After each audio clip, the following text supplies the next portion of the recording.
Oi pessoal, sejam muito bem-vindas ao nosso terceiro vídeo desse curso, Qual Sua Palavra de Vida? Reconectando o amor que cura através das constelações familiares. E para você que ainda é um mistério como funciona essa técnica das constelações, eu vou falar um pouco para que a gente possa depois adentrar um pouco mais na teoria do Bert Hellinger. E esses vídeos todos que eu estou fazendo com vocês é sobre a filosofia do Bert Hellinger, até que a gente possa chegar a todo esse movimento, depois de ver esse movimento filosófico, a gente possa chegar a adentrar na alma de cada um, para que vocês também possam ir para essa palavra que está oculta na sua alma e desbloquear todo esse movimento. Muitas vezes o movimento de questionar em casa, antes de chegar até uma terapeuta, até uma consteladora ou um constelador familiar, é um movimento maior de cura. Porque quando as pessoas estão em casa questionando, analisando, trazendo as ideias da constelação familiar e fazendo comparações com o teu sistema, isso faz com que o foco da constelação chegue de forma mais elaborada até o constelador. E você consegue, de uma forma mais sucinta, trazer essa palavra que está oculta dentro de você. Então, para quem não conhece a constelação, ela é uma técnica criada por um alemão, né, como eu já falei para vocês, chamado Bert Hellinger. E Hellinger, ele iniciou as constelações com um movimento em grupo e com pessoas. E eu sempre faço uma analogia do Bert Hellinger como uma grande árvore, que tem seus troncos, seus galhos, seu campo imenso e livre para que ele ramifique. E essa árvore que se chama Bert Hellinger só foi possível trazer tantos galhos, ir tão longe devido à quantidade de amor que o Bert tinha ou tem dentro dele, quem acredita em vida após a morte, né? Então, Bert Hellinger, ele iniciou as constelações em grupo. E como se dá essa constelação? A pessoa senta ao lado do constelador e ela vai dizer um foco que ela diz assim, eu quero entender por que isso não funciona na minha vida. Por que minha vida trava sobre isso? Às vezes é um sentimento de paralisação de vida, às vezes é um sentimento de dor, de depressão. Eu sinto uma angústia, uma depressão. Então, todo esse movimento que você reflete, faz uma reflexão de que tua vida está parada, ela se transforma no que a gente chama de foco. Então, quando a pessoa diz para o constelador, eu quero constelar a dificuldade que eu tenho de encontrar um parceiro, uma parceira de vida. Então, isso é o foco dela. E o Bert começou com esse movimento em grupo, então formava-se um grupo e a pessoa dizia para ele, eu quero constelar tal situação da minha vida. E ele pedia para que a pessoa escolhesse alguém que representasse ela e alguém que representasse o foco de vida o foco que ela trouxe para poder constelar, né?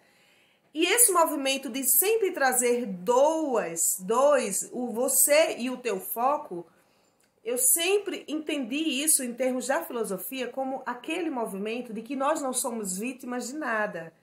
Porque eu levo 50% que está em mim e 50% do que está no outro. E esse movimento é um movimento muito bonito. A gente já começa a constelar dessa forma, né? Com esse movimento de que não há vítima dentro desse processo. Então, é colocado ali no centro daquele círculo, na posição que a pessoa que veio constelar quiser, ela e o foco dela. E a partir daí, gente, ganha-se um campo quântico e sistêmico de uma memória que vai ser trazida à tona para que a gente possa ler esse campo. Então, com esse movimento que o Bert Hellinger trouxe das constelações em grupos, a sua ramificação desse amor, dessa técnica, dessa filosofia abrangeu tanto, gente, que hoje nós temos a constelação no direito sistêmico, na pedagogia sistêmica, no campo empresarial, na saúde sistêmica e outras formas também de constelar, como individual, em consultório online, tem pessoas que constelam com cavalos, outras pessoas constelam na água. E esse campo está tomando uma proporção imensa, porque a força da constelação ela é nítida. A cena que é trazida para aquele local, para aquele campo, seja ele em grupo ou individual, online, ele é real. E ele é muito verdadeiro, porque essa primeira cena que aparece é a cena trazida direto do inconsciente da pessoa. Então, o constelador, nesse momento, ele é um mediador. Ele é um ser que vai apenas mediar e ler aquela cena, formular frases que já foi dito pelo cliente. Já foi trazido através dessa cena que ele montou. Então, é por isso também que a constelação ela tem uma base teórica dentro do psicodrama, da fenomenologia, dos campos morfogenéticos do Hubert Sheldrake e da força das 3 leis do amor, que hoje eu vou falar para vocês, que é dentro da teoria do Bert Hellinger. Então, a constelação ela é um mix, né? Um mix que nos faz bem, que nos traz uma cura, uma dimensão de cura humana tão linda, tão perfeita, né? E somos gratos a esse homem, a esse ser iluminado, a esse avatar, né? Poderíamos chamar o Bert de um grande avatar, e ele veio e transformou. Então, o Bert Hellinger, dentro da sua própria teoria, ele descobriu que existem 3 leis que regem o amor. A teoria dele, como eu já falei em outros vídeos, é a teoria do amor. Então, existem 3 leis que regem essa teoria. E essas 3 leis, elas têm que ser cumpridas. Se elas forem burladas, haverá um emaranhamento, indiscutivelmente um emaranhamento com os membros do sistema, da família. Então, como se dá essa lei? Eu vou falar para vocês as leis, vou falar da teoria e vou trazer exemplo para vocês poderem entender melhor. Então, a primeira lei é a lei do pertencer. A segunda lei é do dar e receber. E a terceira lei é a lei da hierarquia. Então, vamos lá para cada uma para que vocês possam entender. A lei do pertencer, ela diz assim: todos têm o direito de pertencer ao sistema. Todos. Indiscutivelmente, todos têm o direito de pertencer. Ninguém pode ser excluído de nada. Não pode haver exclusão. Se houver exclusão, haverá um emaranhamento nos descendentes. Então, a lei, essa primeira lei do amor, ela é clara. Todos têm que pertencer. Se houver uma exclusão, algum membro para frente vai tentar resgatar aquele membro que foi excluído, atraindo o comportamento dessa pessoa que foi excluída para ela. E assim, ela atua na vida de uma forma emaranhada. Ou seja, ela é ela e ela também é o comportamento daquela pessoa que a alma dela decidiu trazer para poder incluir novamente no sistema. Então, vamos dar um exemplo para vocês poderem entender melhor a lei do amor. Vocês imaginem que um casal casou, tiveram filhos, e no decorrer, né, do casamento, houve uma necessidade de separar. E tudo bem, se o casal viu que não se dá mais como marido e mulher, né? Mas eles já são o sistema. Não é mais só o homem ou a mulher, tem filhos. Então, quando um casal, ele casa, estrutura um sistema, né? Porque é um sistema quando a gente tem filhos. Se não tem filhos, é uma família. Ou foi um casal, né? Então, quando esse casal decide se separar, que já tem filhos, dentro dessa força, né? Com quem vai ficar esses filhos, na maioria das vezes? Com a mãe. E a mãe, gente, nós vamos ter a oportunidade de falar em outro vídeo sobre a mãe, mas a mulher, ela é a força do amor dentro do sistema. É ela que organiza todas as relações que vai estar no sistema.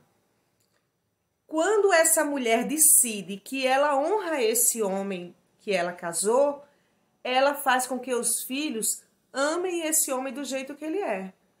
Então, nesse movimento não há ética. Esse homem pode ser o que ele quiser. Se ele for um assassino, for um traficante, ele pode ser um diplomata, um músico. Ele for o que ele quiser. Mas se essa mulher ela está decidida que é esse homem que ela quer, ela vai dizer para os filhos: respeitem e honrem o seu pai. Ele é o meu marido.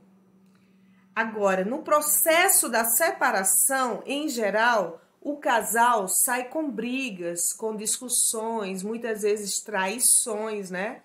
E dentro dessa força aí, a mulher, ela tem um truque. E esse truque é uma carta na manga, são os filhos. E, infelizmente, isso também acontece no movimento com os homens, tá, gente? Eu não tô só aqui... Não é movimento de polemizar, mas é movimento de eu dar um exemplo para a gente poder entender, né?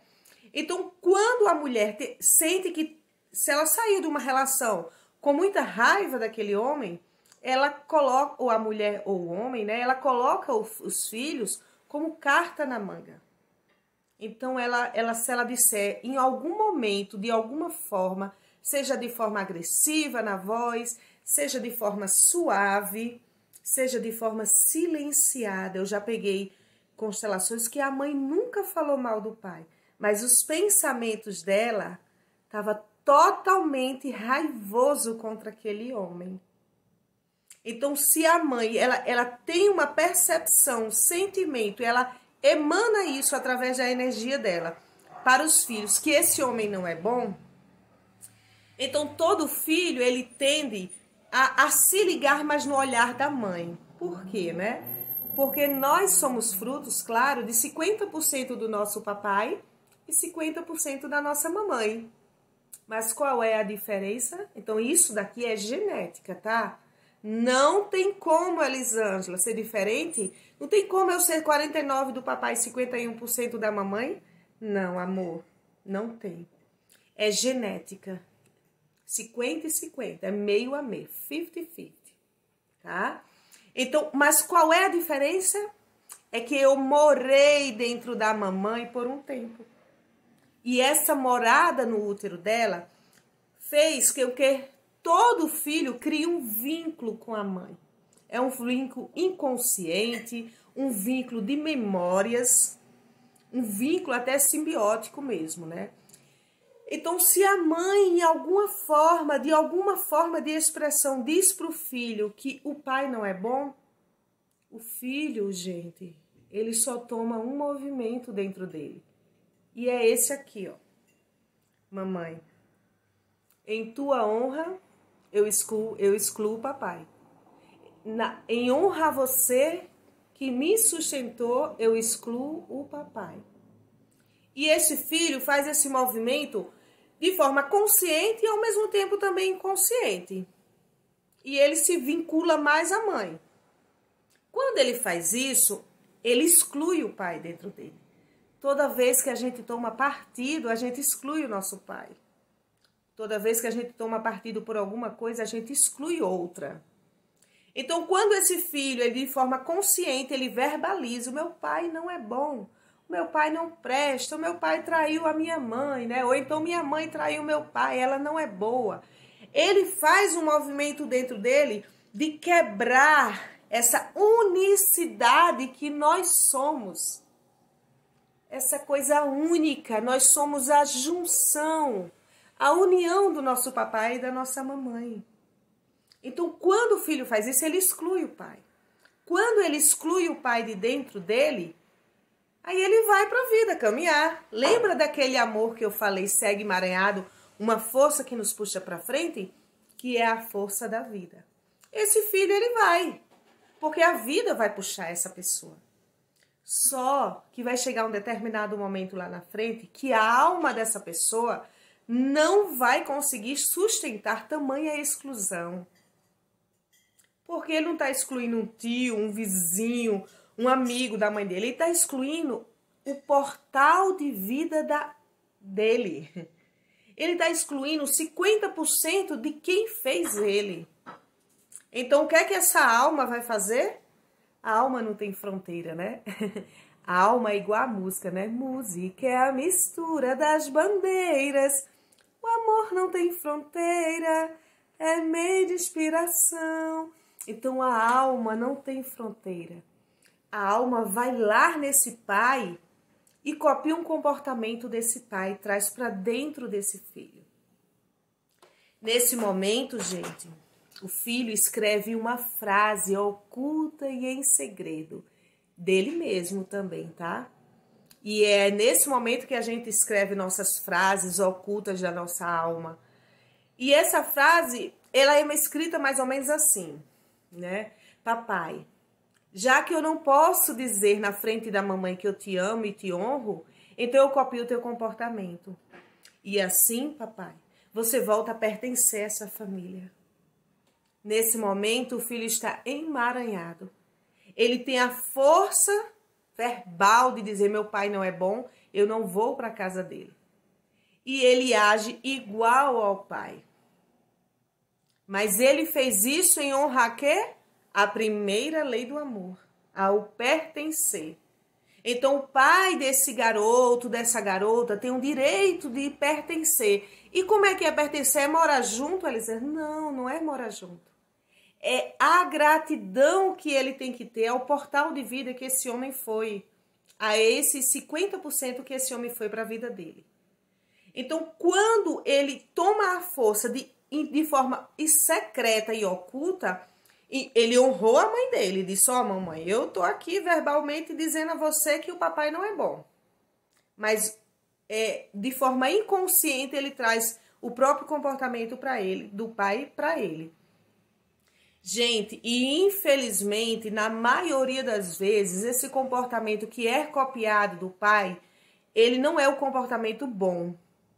Infelizmente. Ele é o comportamento ruim. Por quê?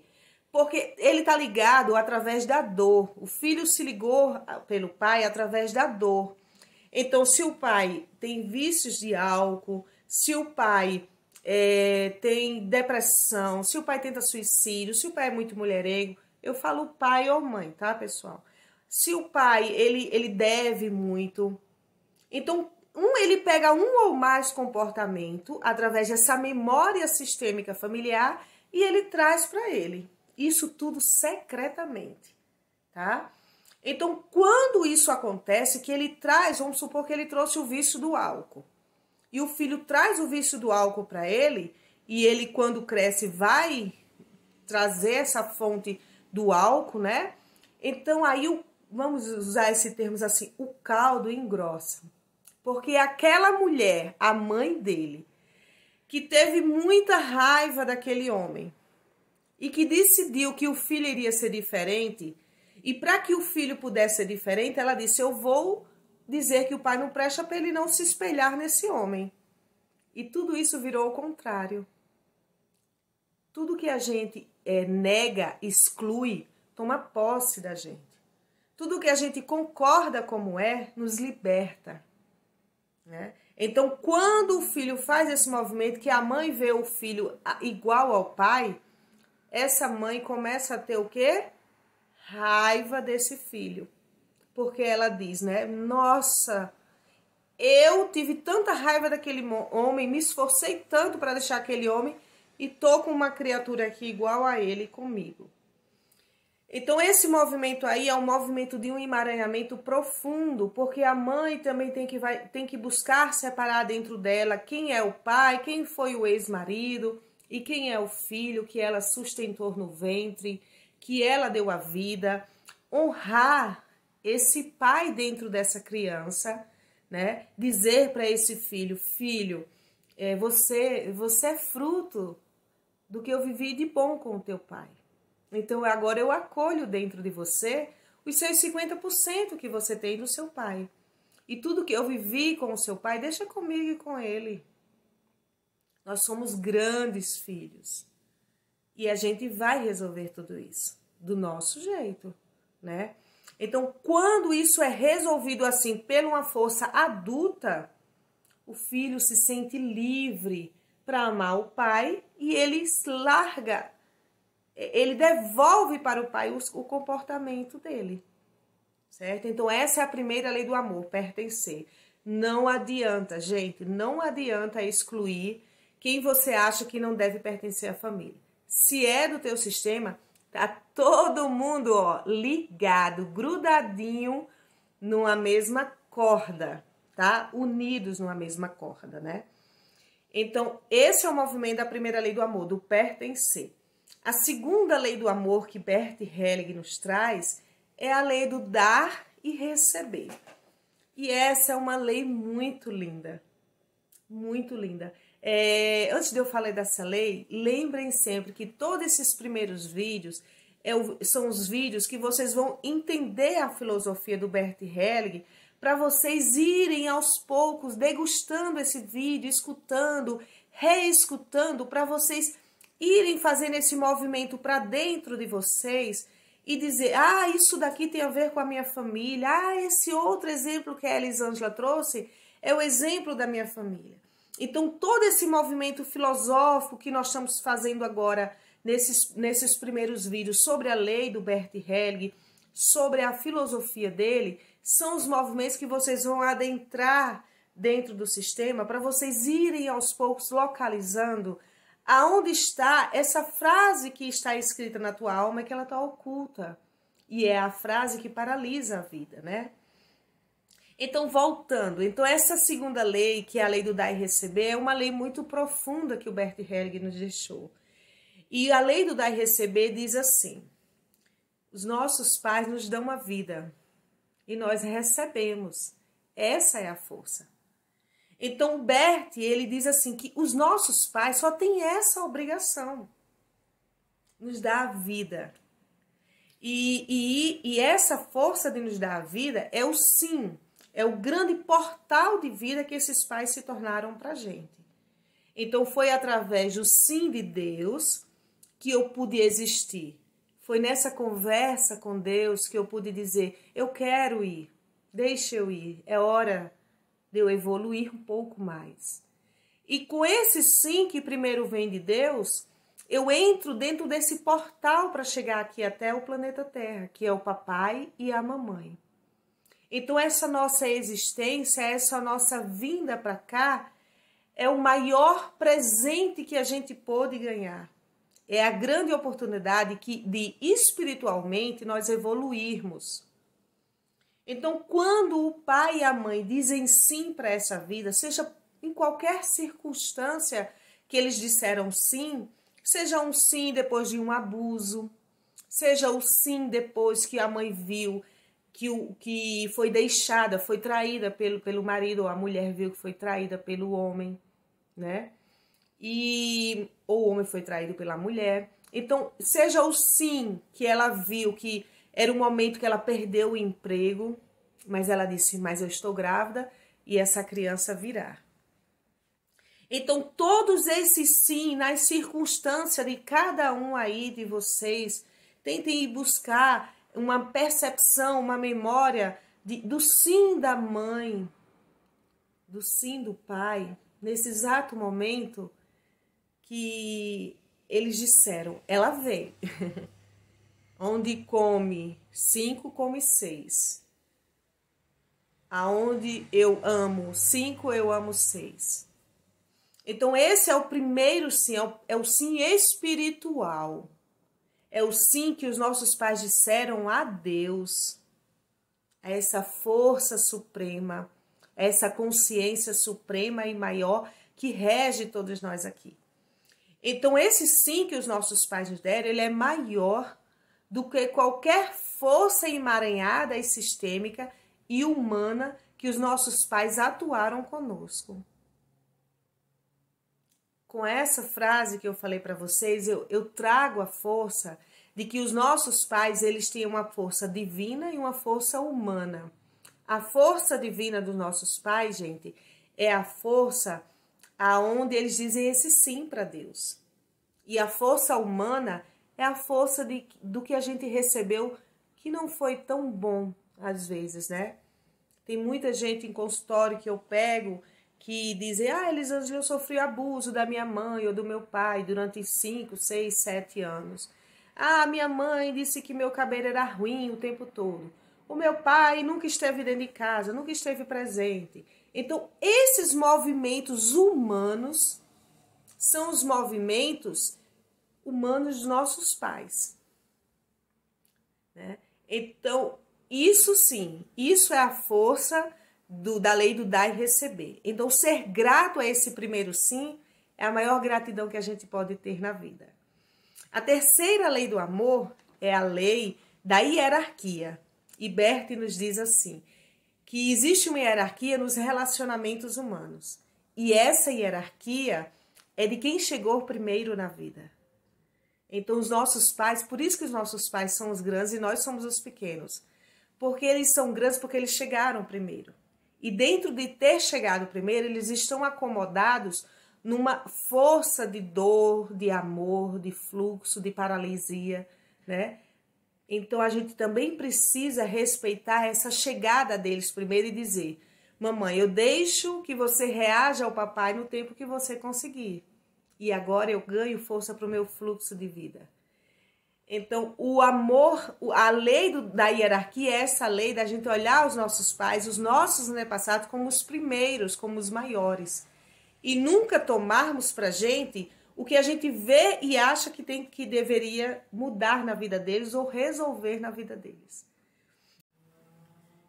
Então, eu posso dar para vocês, como exemplo dessa lei da hierarquia, muitas pessoas olham para o pai que trai a mãe, olha para a mãe que tem uma tristeza, tem uma melancolia dentro dela, uma depressão ou uma doença, e elas olham para esses pais enquanto filhos, né? E diz assim, né? Eu por você. Essa é a frase, muitas vezes, que está muito oculta dentro de muitos filhos. Eles decidem pelos pais, morrerem pelos pais, entristecerem, truncarem na vida, não casar pelos pais, né? Porque a mãe se sente que foi muito traída no casamento e esse movimento dela ter ficado só a vida toda é o movimento da filha dizer eu fico só para poder ser tua companhia, ser o teu par, né? Então, esse movimento da hierarquia também é uma lei que muita gente burla, quebra. E é claro, gente, toda essa coisa da gente quebrar essas leis do amor não é algo que a gente faz com uma maldade no nosso coração, mas é algo que a nossa alma faz de forma... É um movimento sistêmico, é um movimento simétrico, né? Oculto, para que a gente possa honrar tudo o que foi vivido dos nossos pais para trás. Então, também é uma forma de amor cego e emaranhado, né? Então, muitas vezes, quando uma filha, por exemplo, vê que o pai trai a mãe, ela diz assim, mamãe, né? Já que você não quer reagir ao papai, deixe que eu reajo.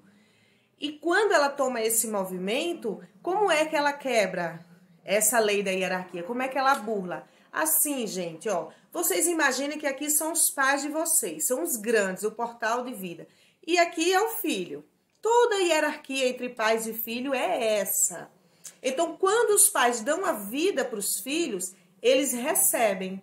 No que eles recebem a vida, eles recebem um primeiro sentimento, que é o sentimento de ter que agradecer esse presente, né? Ter que agradecer em nome até da própria existência. Então, o fluxo natural seria o filho vir aqui e dizer, né? Papai e mamãe, obrigado pela vida. E ir para a vida, casar e ter filhos. Se não quiser casar e ter filhos, dentro da profissão leva o amor. Mas onde é que essa lei é burlada? Aqui são os pais, aqui são os filhos. Os pais dão a vida. Na hora que os filhos vão honrar os pais, quando os filhos chegam aqui, eles encontram muitos emaranhamentos. Mãe falando mal de pai, pai falando mal de mãe, doenças, brigas, traições, muitas coisas. Aí o filho entra em ação aquele sentimento de ter que agradecer de qualquer forma a vida. O filho sobe aqui, cresce aqui, fica maior do que os pais e diz, mamãe, não se preocupe. Já que você não reage ao papai, eu reajo aos homens. Então essa filha ou esse filho vem bem grande para a vida. E nessa grandeza que ele imagina que ele é a grandeza de dizer, eu fico mais leve porque eu estou fazendo esse sacrifício pelos meus pais, assim como eles fizeram para mim, me dando a vida. Só que tudo isso, dentro desse amor cego emaranhado, é um amor de ilusão. Porque muitas vezes, isso eu pego demais em consultório, muitas vezes a mãe que reclamou a vida inteira do marido, que o marido traía, que isso ou aquilo outro, quando eu vou tratar a cliente que chega até a minha filha, e eu pergunto assim, e sua mãe tá onde agora? Minha mãe tá com meu pai. Entenderam, gente? Então, aquela mesma mãe que reclamou, decidiu dentro dela, eu fico com esse homem. Então, é o emaranhamento humano dela que fez isso com ela. Fez ela reclamar e na hora que o marido chega, ela tem uma dedicação para esse homem. Então, o movimento nosso enquanto filhos é deixar as decisões conscientes e inconscientes dos nossos pais com eles.